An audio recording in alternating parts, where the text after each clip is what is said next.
Eric Anderson, co-founder and senior strategist with SE2. I'm Juan Cabrera, director of content and creative at SE2. My colleague Juan is a bicultural and bilingual Latino who originally hails from Mexico. Juan, public health officials say that U.S. Latinos are being disproportionately impacted by the coronavirus. They say that about 27% of the deaths are among U.S. Latinos, even though they make up only about 18% of the population. So clearly it's critical that U.S. Latinos get accurate, timely information about COVID-19. Do you think that they're able to access the same quality information in Spanish as they would be able to if they were trying to get that information in English? I think they are receiving the same quality of information.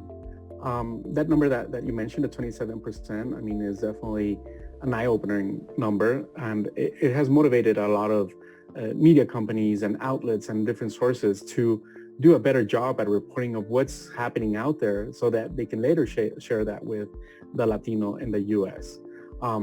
As you know, for us Latinos, it's not so much about the individual, but about the extended family and how it's affecting everyone. So that is very important, and it's something to keep in mind when releasing information that we keep the family in mind. As far as the quality of information, I think that's a concern that applies to everyone, regardless of the language. And as much information as we can access via our mobile devices or computers, sometimes the accuracy of that information is not the best. So this is one of the reasons why government and community groups have, taken it a step up and make sure that the information that released is correct, and they're trying to mitigate as much possible any misinformation that's out there. On the topic of governmental entities, do you think they're providing the same quality information in Spanish that they're providing in English? Well, let me start by telling you what I like to do. I personally like to go to the source of information, such as CDC or the World Health Organization. I think these are the direct sources of anything related to COVID. But sometimes their information can come across a little bit factual and lacking a little bit in that human element. I think this is an opportunity for other government, state and local government entities to use that information and bring it to life in a way that's more digestible for their audiences and for the people here that live here in the state. Recently, for example, the governor's office took on the initiative of launching a new Facebook and Twitter accounts so they can start communicating directly with other Latinos in their own language and in ways that the information could be maybe a little bit less complex and could be a little bit more friendlier. So there's also an important role to be played by smaller organizations, such as local public health agencies or community health organizations to work directly with Latinos.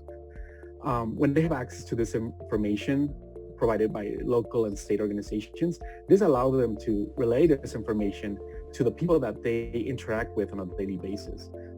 For example, here in Denver, Colorado, Servicios La Raza does an awesome job at staying in touch with their communities and listening to them out about what is it that they're interested in and how does the whole COVID situation impacts not just them, but their families. The World Health Organization formed an interesting partnership with the WhatsApp online platform to get out information specifically about COVID-19. Can you first tell us a little bit about WhatsApp for those who aren't familiar with this online platform? Sure. So WhatsApp is a messaging platform that's very popular amongst Latinos. The main reason why is because it allows you to stay in touch with your loved ones, either here in the States or any part of Latin America or the world.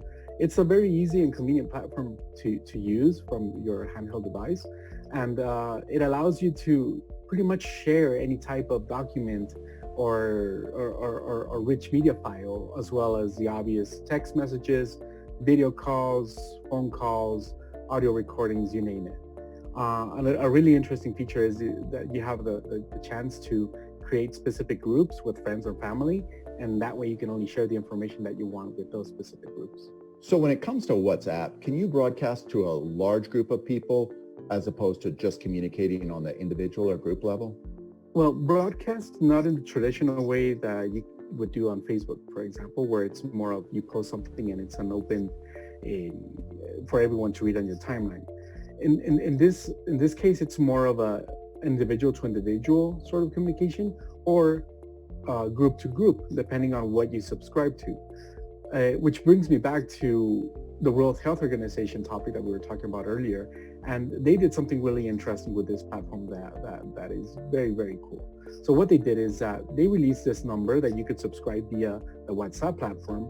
And once you were subscribed, you can choose on different topics in regards to the COVID pandemic. And you can select what specific information you were interested in receiving directly from the World Health Organization. This is really cool because it allows you to get the information directly from the source and kind of eliminate that middleman of other sources of information that not necessarily are always accurate. This is something that's growing in the US. I think more organizations and more brands are going to start tapping into a platform such as WhatsApp to start engaging more with a platform like this that is, in this case, very, very used by US Latinos here in the country. Juan, thanks so much. As always, I learned a lot from you. I appreciate you sharing your insights with us today. Sure. Thank you, Eric.